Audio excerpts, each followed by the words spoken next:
पागल मैं नहीं, पागल दीदी हो गई हैं, जो शक की बुनियाद पे इतना पवित्र रिश्ता नष्ट कर रही हैं। और प्रेम जैसा तुमको प्यार करने वाला इंसान 7 जन्म में भी नहीं मिल सकता। उस जाहिल को यह किसने दे दिया कि उसने मेरी बहन को थप्पड़ मारा? क्या आपने कभी थप्पड़ मारने की वजह जानने की कोशिश की भैया?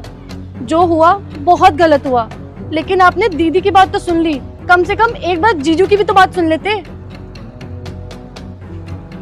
और तुम नाटकबाज, शक की वहमी औरत, तुम्हारी सोच कितनी गंदी है। पीहू! भैया अगर आज मैं चुप रह गई ना तो मुझे जिंदगी भर अफसोस रहेगा कि इसने मुझे और जीजू को लेके शक किया।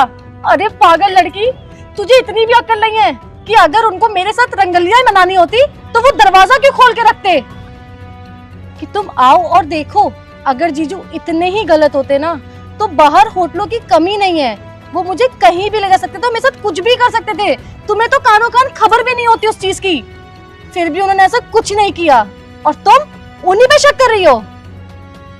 उस दिन तुम जीजू से नाराज थी, इसीलिए वो तुम्हें कमरे में मनाने आए थे।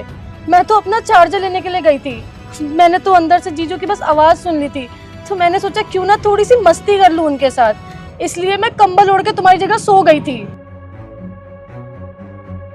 जब जीजू तुम्हें समझकर मुझे मनाने आए तो मैं मस्ती के मूड में थी, इसलिए मैंने कुछ नहीं बोला, लेकिन मुझे नहीं पता था कि मेरे एक छोटे से मजाक की वजह से बात यहाँ तक पहुँच जाएगी। जिस इंसान की हर बात में सिर्फ तुम्हारा जिक्र हो, जिसकी जिंदगी का हर पल सिर्फ तुमसे शुरू हो, तुम पे ही खत्म हो जाता हो, ऐसे इंसान को तुम छोड़ के चली आई और तो और तलाक भी दे दिया। अरे कम से कम एक बार उस इंसान की बात तो सुन लेती। तुम में और जीजू में बहुत फर्क है।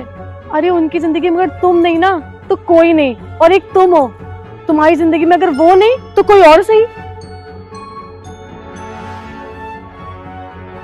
अरे अभी भी कुछ नहीं बिगड़ा है दीदी, बहुत खुश नसीब होती हैं वो औरतें जो अपने पति के दिल में बसती हैं। यही एक रिश्ता है जो जन्म से तो नहीं जुड़ता, लेकिन अगर जुड़ जाता है ना तो अंत तक साथ रहता है। जीजू तुमसे बहुत प्यार करते हैं दीदी, तुम सिर्फ कागज से उनसे दूर हुई हो दीदी, लेकिन आज भी उनके दिल में बसती हो। चली जाओ दीदी, उनके पास चली जाओ, तुम्हारे हाथ